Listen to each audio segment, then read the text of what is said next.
or must be prepared to leave at a moment's notice. Following Canada's worst wildfire season in recorded history, there are fears this one will be just as devastating. Julia Foy has our top story. It's okay. Just breathe. Grandmother Rena Moore of Fort Nelson tries to calm her family after they pass a raging fire along the highway heading out of town. My son and daughter-in-law, my mom and I, and we went up to Hot Springs for the day.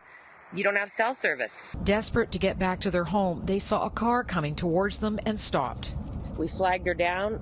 I said, how was it? She says, it's scary, but I made it. I said, okay, let's go. And so my son drove, and we made it through in just over a minute. It's pretty significant. You know, we've told people sort of this is their last warning to get out of town. On Sunday, officials were pleading with all remaining residents of Fort Nelson and the Fort Nelson First Nation, a community of 3,500, to evacuate from the area. It's starting to get worse. The fire's, within 3 kilometers of the community to the west of us, and they're expecting westerly winds today. Just over the border in Alberta, 160 fires are burning, the largest near Fort McMurray and Grand Prairie. Local residents are heading out to safety, many on an evacuation order.